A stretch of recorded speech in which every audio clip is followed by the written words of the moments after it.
Et on en vient à ces allégations d'utilisation d'armes chimiques par le régime syrien. On en parle avec vous, Christian Mallard, que l'on retrouve à Paris. Bonjour, merci d'être avec nous. Bonjour Léonore. J'aimerais que vous nous parliez de cette quasi-impunité de Bachar el-Assad, puisqu'on a vu qu'après ces nouvelles allégations, il n'y a toujours pas eu de mesures fortes de la part de la communauté internationale, seulement des déclarations.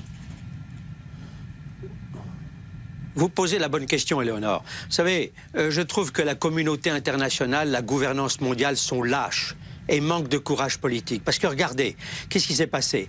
En 2013, en août 2013, la Syrie s'était engagée à éliminer tout son stock d'armes chimiques par le biais d'un traité qui avait été signé à l'époque par les Russes et par les Américains. Et puis suite à une attaque chimique au gaz sarin qui, dans l'est de Damas, à l'est de Damas, dans la Ghouta orientale, qui est un des quartiers, avait fait 1400 victimes. On n'a rien fait depuis. Regardez, il y a eu 194 attaques chimiques depuis 2013 et 4 depuis le début de l'année 2018. Et il n'y a toujours pas de punition. La Russie est tout aussi coupable parce qu'on le voit bien, chaque fois qu'il y a des interventions au Conseil de sécurité de l'ONU où l'on émet l'idée d'envoyer des inspecteurs pour aller vérifier la situation sur place, eh bien il y a le veto russe. Tout ça ne peut pas durer. Cette hypocrisie doit cesser. On a l'impression que les États-Unis finalement sont les seuls qui se sont exprimés, quoique récemment, sur le sort de Bachar el-Assad et qui disent vouloir œuvrer pour faire tomber le dictateur syrien. Donald Trump a raison. Je suis désolé, qu'on critique suffisamment Donald Trump, mais il a raison parce que est-ce qu'on peut envisager honnêtement l'avenir politique de la Syrie avec un Bachar el-Assad qui a du sang sur les mains, qui a des milliers de morts sur la conscience? Je dirais non. Mais il faut quand même rappeler l'histoire. Alors je sais bien qu'on la refait pas l'histoire, mais Obama a raté le coche en août 2013 justement suite à cette attaque chimique dont je vous ai parlé à la Ghouta orientale.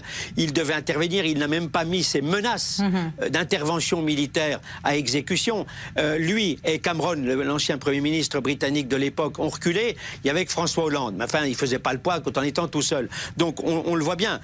Obama et Cameron sont responsables de ça, ce qui fait que quand on analyse la situation, eh bien, ce manque d'initiative de la part des Occidentaux a renforcé Bachar el-Assad au pouvoir et puis a surtout poussé Vladimir Poutine à s'enraciner, à s'installer, si je puis dire, sur le sol syrien.